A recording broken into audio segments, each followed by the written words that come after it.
Our next speaker is no stranger to the stretch stage. In fact, he was just up here yesterday. His name is Jason Yip. He has over 20 years in the lean agile business. Today he's the founder of Reinvention Cycle that consults on all things lean and agile. The title of his talk, We're in It Together, and Other Perspectives on Effective Product Development Culture. Please welcome back to the stage, Jason Yip, everybody.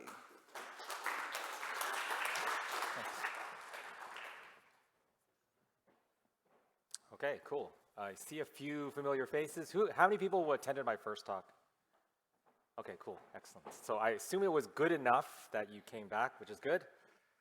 This is a slightly different topic, I would say, but also different style. So this talk is based on my experiences. I don't even know if I mentioned it last time, but I have worked for ThoughtWorks for about 14 years, and then Spotify for about 8 years. There are some other influences as well, but that's kind of the majority of where this perspective is coming from. I'm saying that because I'm not saying this is a universal perspective on effective product development culture. It's more like where I come from. And the idea I have here is to see if there's anything here that might be interesting that you might think is, hey, that's relevant for my context, and then maybe we can talk about it. Okay, to start. What is culture? So what do we mean when we say that? Sometimes you throw that term out there. I tend to use, this is kind of like the MBA definition. Actually, how many people have done an MBA?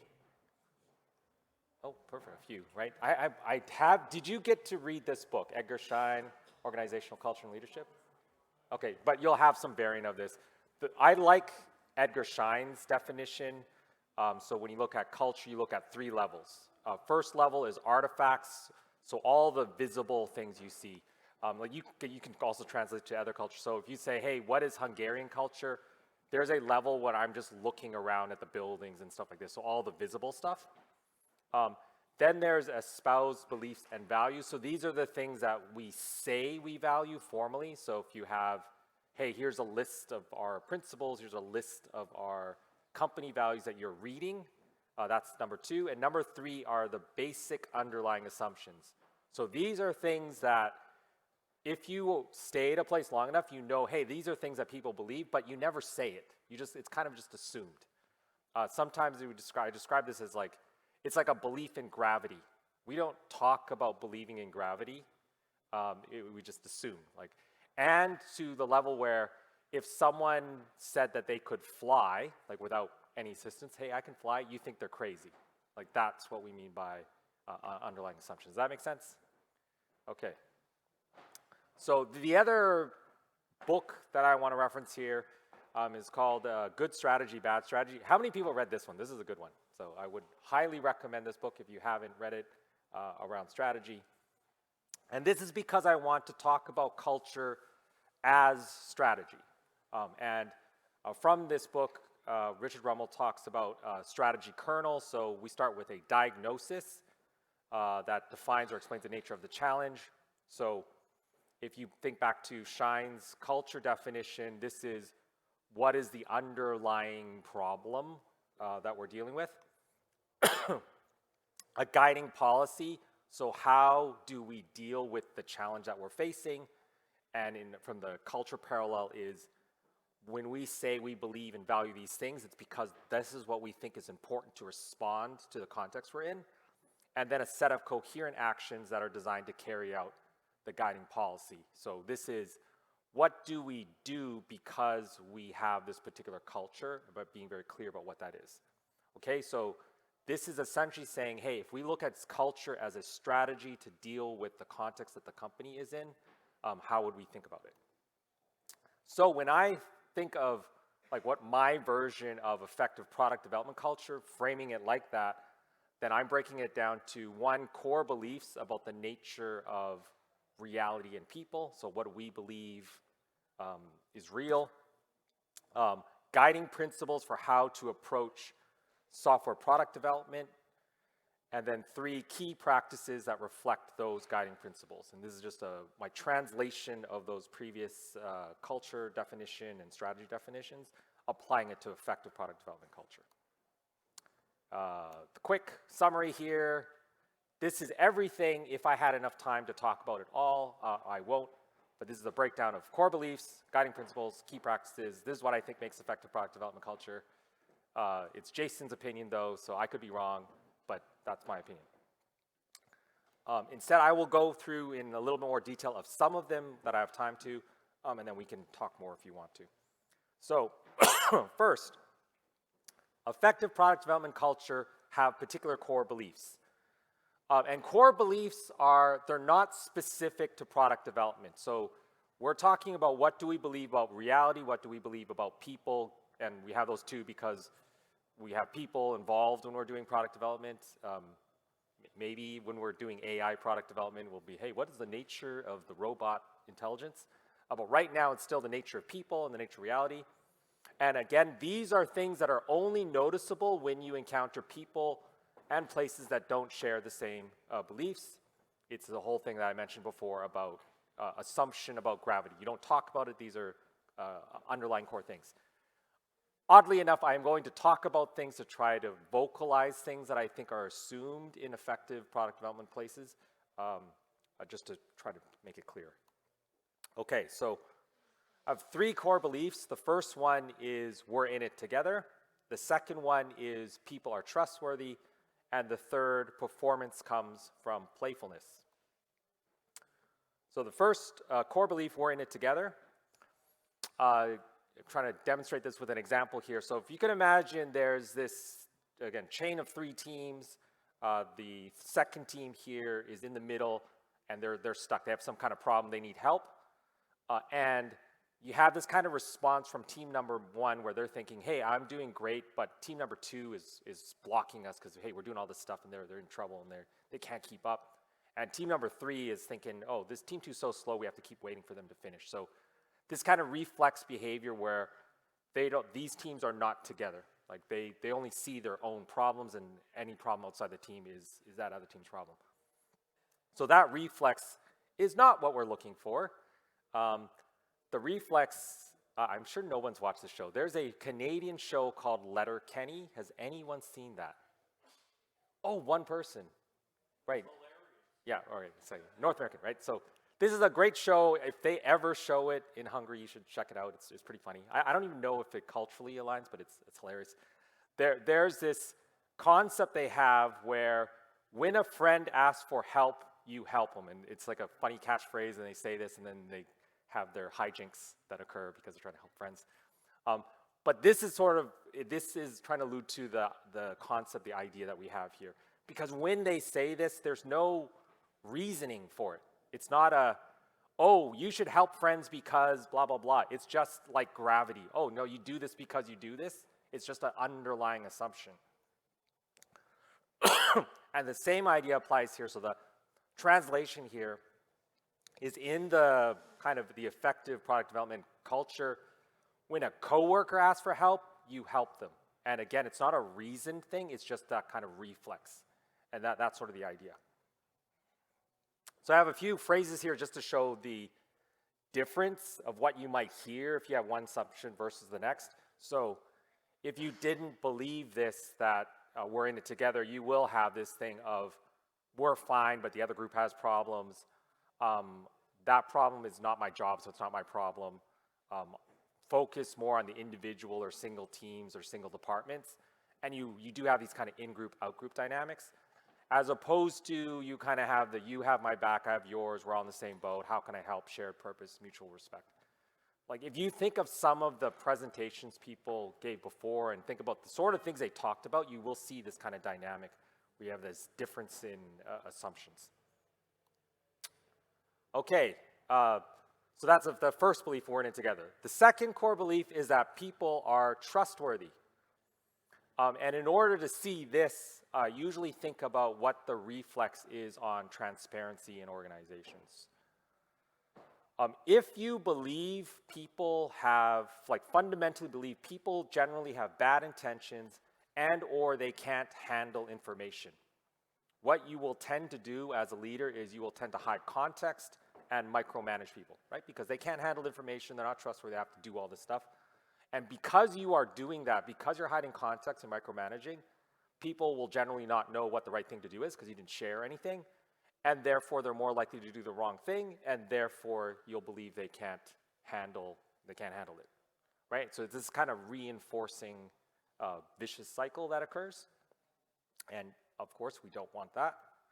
Instead, we have this thing where we start with, we trust that people want to do the right thing, therefore we're transparent about context, therefore people know what the right thing is to do, and they do the right thing because they want to do the right thing in general, right? And you have this reinforcing loop, which builds up this culture. There may be exceptions to this, right? In reality, you might have exceptions to this, but in general, this is the assumption. Like, for the most part, you assume this cycle will occur, and when it doesn't, it's more of a surprise, as opposed to the previous one. How many people heard of theory X and theory Y? Oh, not enough, not enough. I would say check this out. This is an old thing, like I think it was 1950s, maybe 1960s, 1950s. I think it was Douglas McGregor, management theorist person, talked about two theories. One, theory X, assumption, people are selfish, lazy, dumb, only work for their paycheck. And if you have that assumption, there's a whole bunch of logical consequences of that, which tends to be what we currently call like authoritarian command and control type management structures, versus theory Y, where people enjoy their work, are motivated, intelligent, trustworthy. And again, there's a logical consequence of what you're going to do if you do that. So he was saying that these are kind of two fundamental things. Generally, what I'm talking about is theory Y. So the assumption that people are mostly theory Y stuff, therefore you act in a particular way. Okay, next core belief, performance comes from playfulness. This one's a little less common, but I kind of like this. So when we talk about peak performance, people will typically talk about requiring thousands of hours of practice and improvement. So anything you do, if you want to be elite at it, you just have to spend thousands of hours. There's really two approaches to this. One, you can just be very, very, very disciplined, and most people can't handle that. So a more sustainable, reliable way to get those thousands of hours is you have to play. So you have to enjoy the experience of practice that's be framed as a kind of a playful type thing. And if you do that, you're much more likely to get the thousands of hours, or you're much more likely to get peak performance. People who just say, hey, just rely on your willpower and dedication, like most people, how many people floss? Some of you are probably lying too, right? Because it requires willpower. It's too much work, right? If somehow we can make flossing fun, maybe more people would floss. Maybe that's a startup idea. Someone should do that. Okay, cool. So I picked this up from a few sources. One, like I do some martial arts stuff, probably not so much these days, but used to. And this is kind of a theme that did come up with a lot of my teachers is you kind of have, because you have to do the hours, you have to work out how to enjoy the practice and play a bit, because that's where you learn the fastest. Anyone who's just trying to go through the hard work, they couldn't sustain it. It wasn't manageable, so that kind of pattern showed up.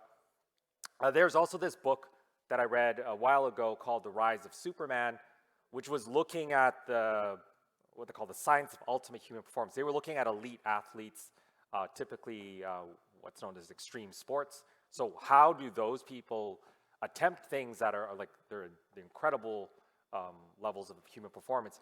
And again, the people that were able to get there, they treat the practice more like play, more so than, hey, I'm working really hard.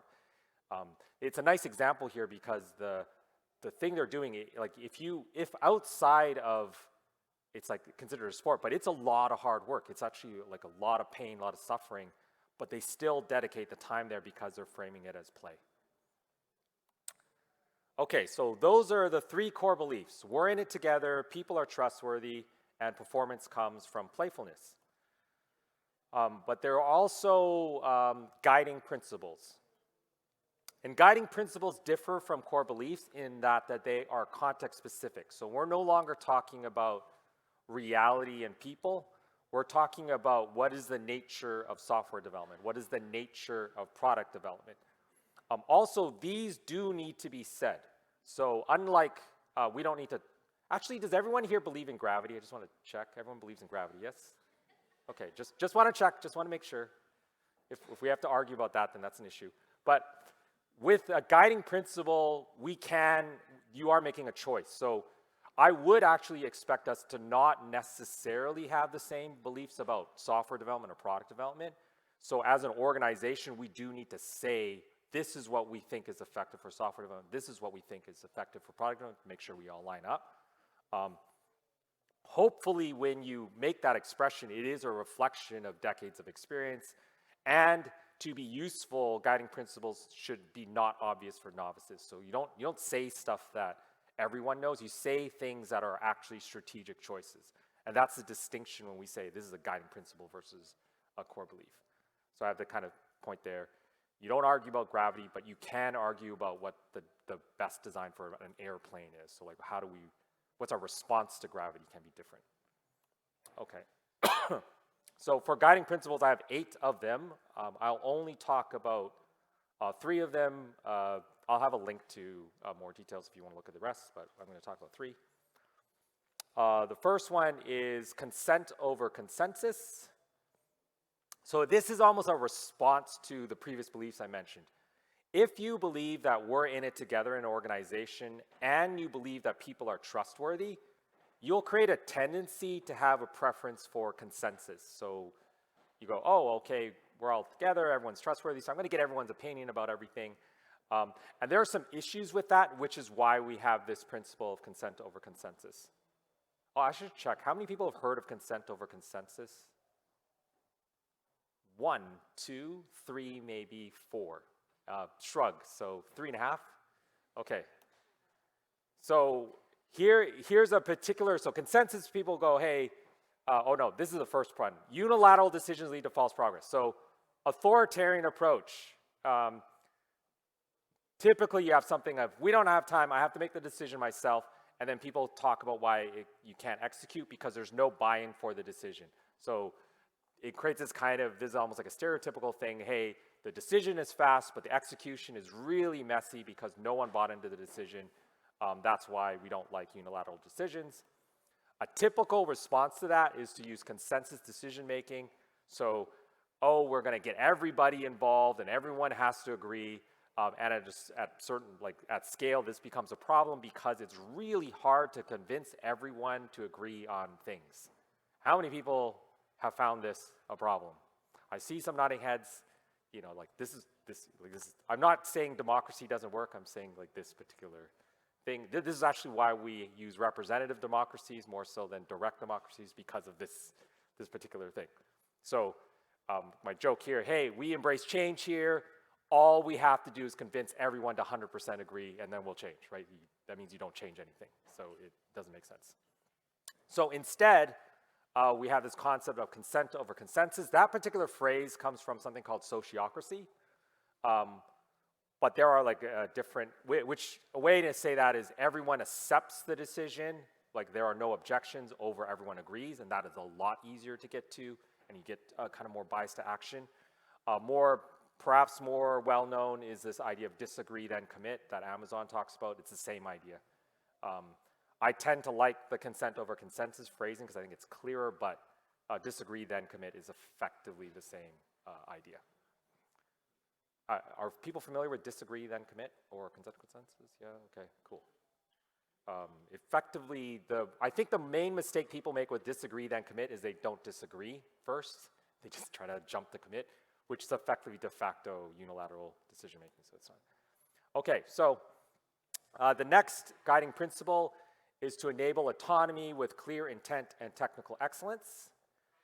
So again, if we look back to the beliefs, if we believe people are trustworthy and we believe that we're in it together, you'll create 2 tendencies. One, a tendency to encourage autonomy and a tendency to encourage alignment.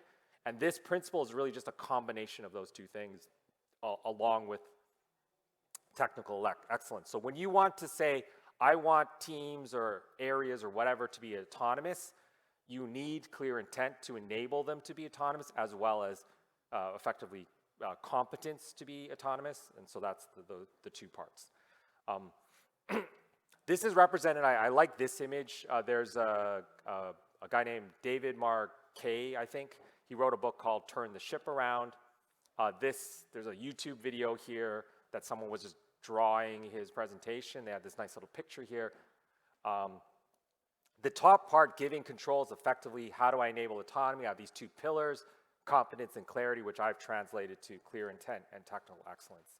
So when you want to enable autonomy, you don't jump to the roof. Like, that's more of an effect. It's not the intervention. You really focus on the two pillars, right? If you want autonomy, you increase clarity, you can clarify your intent, and you increase technical excellence. The autonomy is almost like a side effect or a result of doing that. Okay. The next guiding principle, think big, work small. So this is a combination of belief and a principle. So if we believe we're in it together and we enable autonomy with clear intent and technical excellence as a principle, and we combine that with what we believe about the nature of software development, and I'm assuming in this group, we believe that software development is more effective when it's iterative, incremental. So we combine those two things and we come up with this principle, think big, work small. What does that mean? Kind of have this picture here. So the absolute worst thing you can do is to think small and work big, which means you have no coherent strategy, you have no releases. It's the worst of all possible choices. If that's the company you're working for, you might as well refresh your CV and look for another place because it's over. Other things that are better but still bad, one, the think big, work big. This is like your classic waterfall. Like, generally lower quality, costs more, slow. It's not fun to work that way. But you also have another error, which I think is probably more common when people are, like, they're trying to be more agile. But they don't have coherent strategy, so they'll do this kind of think small, work small thing. So they do a lot of iteration, but there's no direction to it. So it's kind of a random walk, and that tends also not to be necessarily that successful. Instead, what we want is the top left here, where you have a coherent, bigger picture strategy and iterative incremental delivery. The combination of that is more what we're looking for. That's what's effective in product development, more so than any of the other ones. Okay, so those were 3 guiding principles out of the 8. Again, we can talk more or ask questions if you want to learn more about the other ones, and I'll have a link to my posts about this. But first I want to talk about key practices. So key practices are different than the previous 2 because now we're talking about observable activities. So just like if you remember back to Shiny, he was talking about artifacts. Practices are the things that we can see, we can hear, that we do them. And they effectively reflect the beliefs, the actual beliefs and principles that you have. So like it's the visible evidence that this is your culture. Like it's okay for people to say, hey, this is our culture, but then you see what they actually do. What they actually do is that's really what reflects what their culture is. What they say is just them talking. It doesn't really necessarily mean that that's what they believe. Hopefully it does, but sometimes it doesn't. With practices, you do expect them to evolve more frequently because we learn more about what works. New technologies come up. I'm just thinking, like recently now when people talk about, oh, now that we have these generative AI things, so maybe our practices change because a new technology showed up. Maybe there's a pandemic and then our practices change because our context, like some constraints showed up. Like none of those things necessarily affect the nature of product development. Some of them actually might affect the nature of software development, but let's say the guiding principles don't change as frequently as a practice, and beliefs about reality and beliefs about people, those really shouldn't change that much. Like gravity doesn't evolve over time. Maybe it does, maybe there's, I don't know, but it normally doesn't evolve over time. But as we start approaching something like a practice, it does. Like these things change. Okay, and again, I have 9 of these, but I'll only talk about 3 of them. First one is aligned, autonomous, cross-disciplinary teams. This is my very long-winded way of talking about kind of empowered teams. It comes from two principles. So one, which I didn't talk about this first principle, but I have a principle talking about the basic unit is the team, not the individual. And the one I did talk about, enabling autonomy with clear intent and technical excellence. So aligned, autonomous, cross-disciplinary teams is really talking about how to structure teams to enable autonomy with clear intent and technical excellence. So how do I structure a team if I believe in that principle?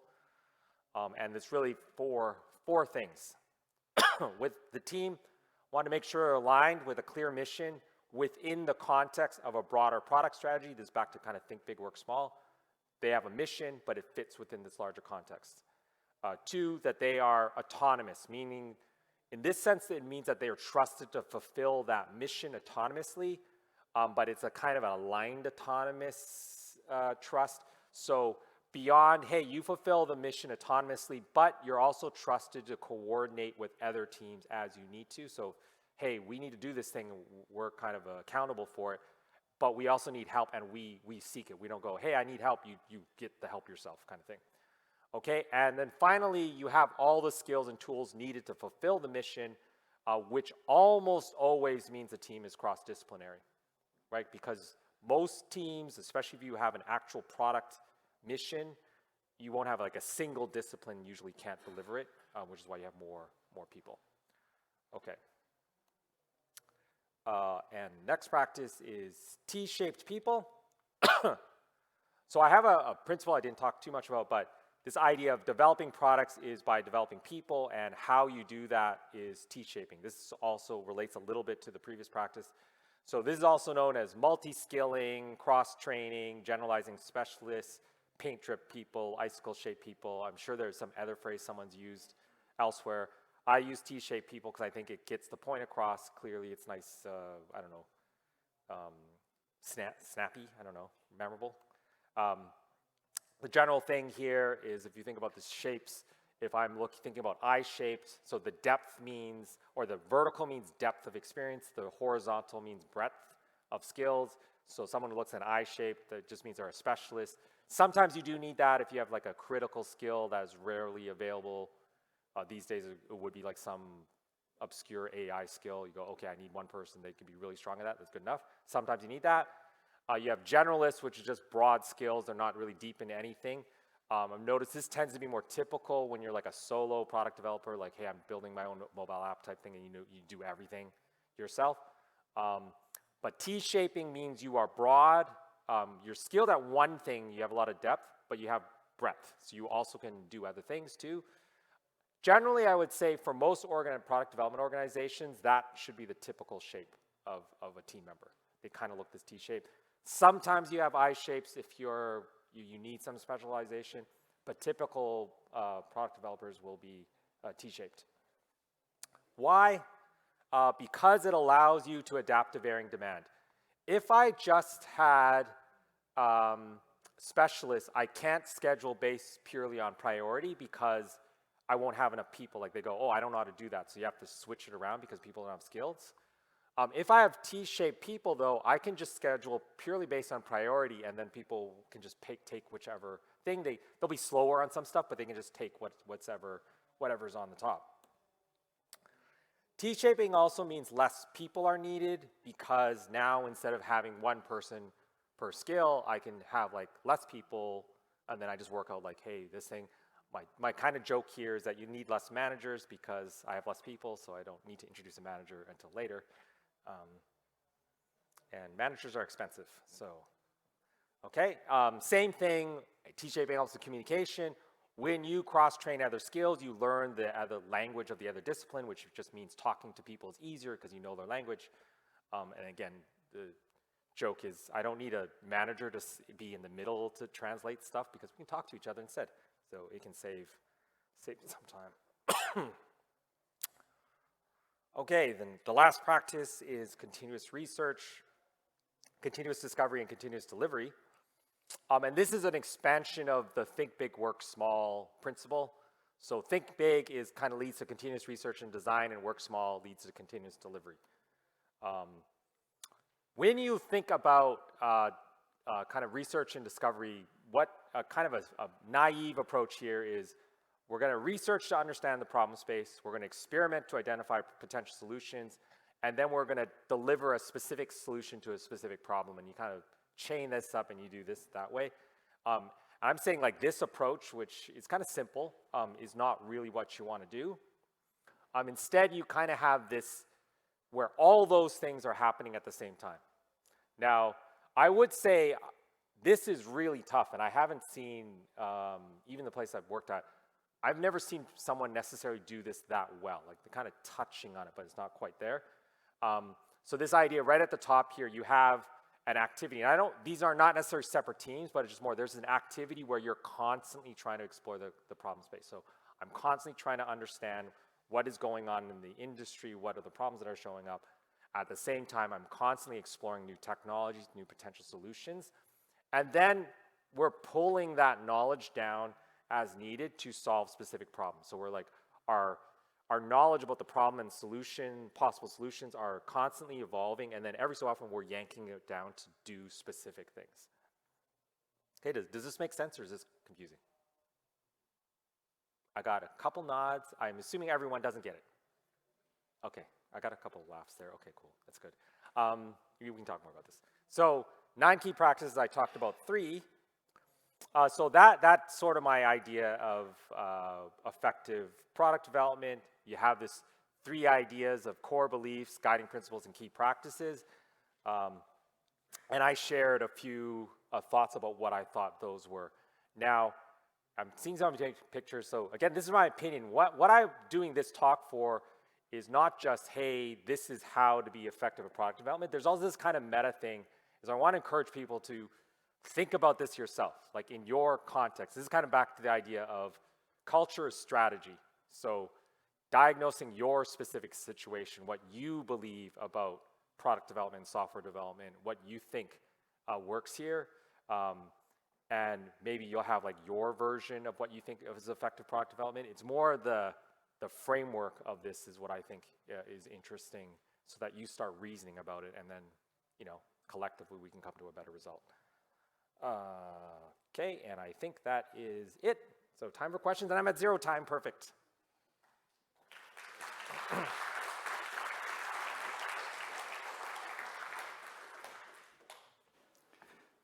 Thank you very much, Jason. It was nice to see so many people come back for seconds, and you really delivered on that one. The questions are coming in, slowly but surely, and I'll ask you the first one here. Can you give an example from your work where you use the guiding principles you talked about? Okay, let me see. Whoever asked that, do you have a specific principle that you're most interested in, or I can just make one up? No? They will remain anonymous. Okay. Let me think.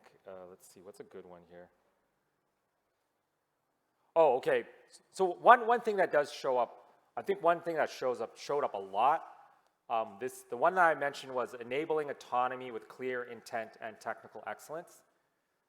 That one came up a lot. So I know like Spotify is kind of known for this concept of aligned autonomy because they showed in video, whatever.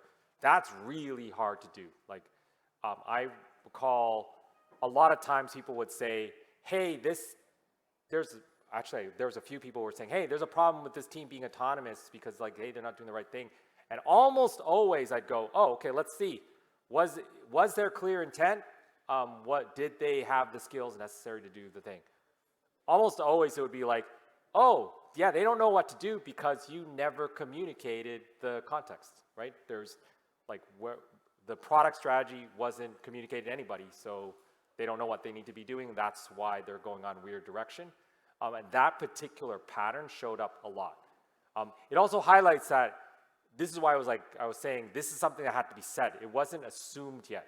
Like the level of belief around what it takes to enable autonomy wasn't at the level of gravity, right? Which is why I kind of had to reinforce that message over and over again, because it would still ended up being like a strategic choice to say, okay, we have to do these things because otherwise the teams can't be effective when they're autonomous.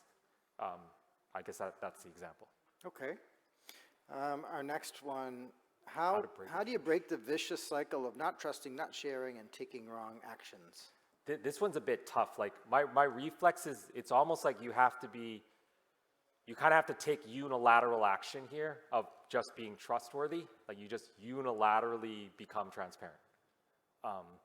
Which is, the thing is, like, I say that, but back in my mind, I'm going to say, this is dangerous, right? Like you have to make a judgment call here. When you unilaterally try to break this cycle, like hey, maybe you're in a bad situation and they aren't trustworthy, and now you just set yourself up because now you're vulnerable, you just opened up. But I don't think there's any other way of getting out besides saying, okay, I'm going to just jump to the other thing. I'm going to be open about what I'm doing. I'm going to tell people what's going on, and then they are going to start responding to that, or they won't. If we get a more involved discussion, if you want to talk about your specific scenario, there are sneakier tactics, but that's the main one, is there's a little bit of unilateral trust. Okay. Do you have a book about this topic that you can recommend to us? No, and writing a book is hard, so maybe, I don't know. I have a, so at the bottom, like in the slide deck, I do have a blog post, which I have probably each of these, each of the points, I have a separate blog post, so you can take a look at that if you want. And we can rewatch the whole talk on YouTube after the conference as well. They're going to upload everything. So, can we use your materials / slides internally? Lots of wisdom in there, and then a winky. Yeah, I think I license this as Creative Commons attribution or whatever. Just as long as you don't say you made it up and you reference me, that's great. But also if you modify, like I'm referencing other stuff too, and I would encourage you to think about your specific situation and come up with your modifications. I don't encourage never encourage blind strategy. That's not a good idea. Okay, good. What is your opinion on being a jack of all trades and a master of none in parallel with being a T-shaped person? I think that kind of jack of all trades works in a particular context, and that's when it's small. Like if you were, this is why I kind of mentioned, if you are a solo product developer, like you're just like you, the jack of all trades works quite well, right? You don't need other people, you do everything yourself. It doesn't necessarily have to be the best because you're doing a relatively simple product. That works quite well. Within an organization, like a larger scale organization, which I'm assuming most people here, I generally don't think that's the way you want to go. It's probably better to pick the thing that you want to be strong at, get good at that first, and then broaden. That style, that pattern probably works better at larger scales. You even see this with even with economies, with countries, where the smaller countries people tend to be more generalist. It's a weird thing because I used to be in Australia, going to the US. I just noticed more people were specialized because the scale allowed for this. I argue against just being specialized because you have these communication issues, which you want to broaden, but still, like, I think the T-shaped pattern makes more sense with a larger organization. Okay, next question. How can you help a team member who is motivated but does not take initiative and regularly makes mistakes? How do you trust them after this behavior? This is a more complicated thing. This is like a people management one. So my first reflex is everyone is motivated. It may not be aligned with what you need them to be motivated on. And so you kind of make a call here. Like, one, maybe they should be doing something else. Like, and it's not like I'm not saying, hey, fire them. It's more like they actually want to do something else and they just somehow ended up where they are now, and then you can help them find the thing, which is somewhere else. There's also because they have different motivations, there's a framing thing. Like you need to frame the context differently so they understand how their motivations line up to what you want, and you can get it that way. There is also, I don't know, the person isn't actually trustworthy and you need to deal with that, and that's, when I talk about the core belief, it's more like the majority. I'm not saying there aren't people that are not trustworthy or are crazy, or problems in other ways. So, but it's more like what the default is. So you do have to deal with the exceptions. Okay. Can principles change without changing people first? I think they can. So what I normally say here, I'm trying to remember where I got this from.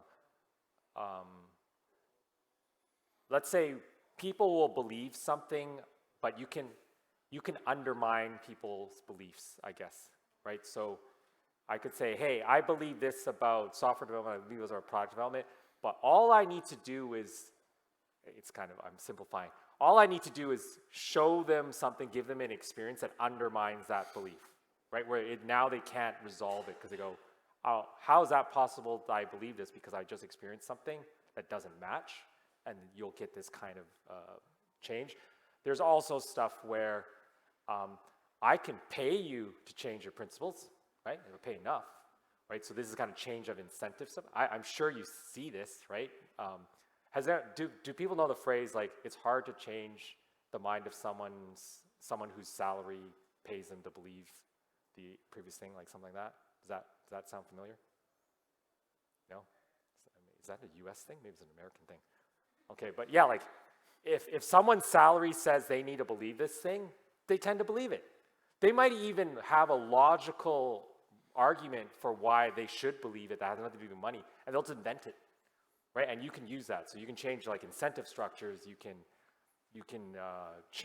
get role models to change your behavior, and all of a sudden, and people will start shifting, even though originally they didn't believe it. So but this is more like change management tactics more than anything. We have time for one more question, Jason. Which one of those looks the easiest for you or the most interesting for you to answer?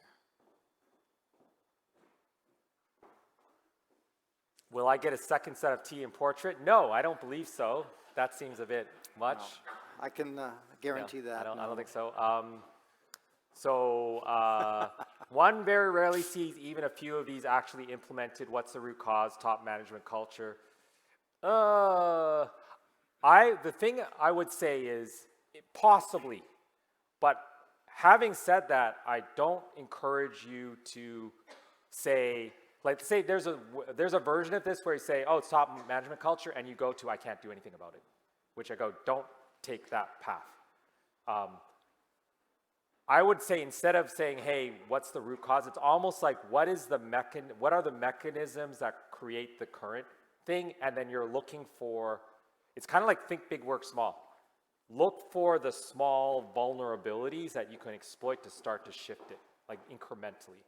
Like the big thing is, hey, we want to make this grand, effective product development culture, but you kind of need to apply that to introducing it as well. Don't, like, you think big, hey, this great product development culture, but work small. You work incrementally. You look for weaknesses, vulnerability, and then you build your way up. I don't know, does that make sense? Okay. One last round of applause for Jason Yip, everybody.